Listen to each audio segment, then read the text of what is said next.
Let's head to the voicemail of Truth and Reason. If the signing of Marquise Goodwin told us anything, is that Kevin and Deshaun want to be an attacking offense. They want to throw the ball 40, 50 times a game and be aggressive. I think Browns fans are about to get their wish. Kevin is about to be the most aggressive play caller on that field. Regardless, he's going to put this offense in a great position to score first, and I just can't wait. But everybody's like, oh, so what about Chubb? I think Chubb is going to be when we have the lead and when we really want to slow down the clock. Probably around that time, defenses will be gashed, and that is when Stefanski is going to run the hell out of Chubb.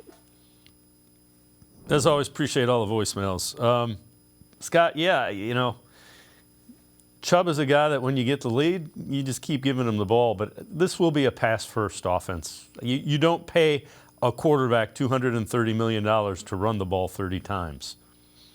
No, you're correct. And I think this organizational philosophy has always been throw first, get a lead, and then you can run it and let your pass rushers go get the opposing quarterback. Unfortunately for the Browns, they haven't really had the quarterback they trusted to come out throwing it that much, right? It felt like they kind of managed Baker in that 2020 season where they went to the playoffs. And we all know the issues with Baker. Last year you had the quarterback, you had Jacoby Brissett, who's just a fill-in, and then, Watson coming off the suspension. So this is, I think, the first time that they can see if that works. And, it makes sense, right? You get a big lead, and you run the ball, you play defense, and it's tougher for the opponent, right? If they're trailing, they're trying to catch up. It limits what they can do. So I think you're going to see that. I don't know if they'll throw 40 or 50 times.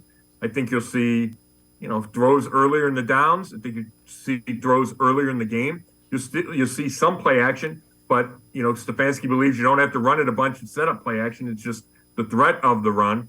So I do think fans are going to have to adjust to just how much the game's called. But, if it goes as the Browns plan, then Nick Chubb, let's say he gets 18 carries a game then, maybe 12 of them come in the second half. So fans are probably going to have to be patient. Yeah, and the other thing is with less men in the box, he is likely to have more 10, 12, 14-yard runs, being Nick Chubb. I think there'll be more efficient runs because he's not running into 9 guys. Yeah, I think you're right. You know what? They didn't see that in those last 6 games. Like, that was the expectation, but Watson was too rusty. And assuming he plays well early, you'll have to see defenses adjust.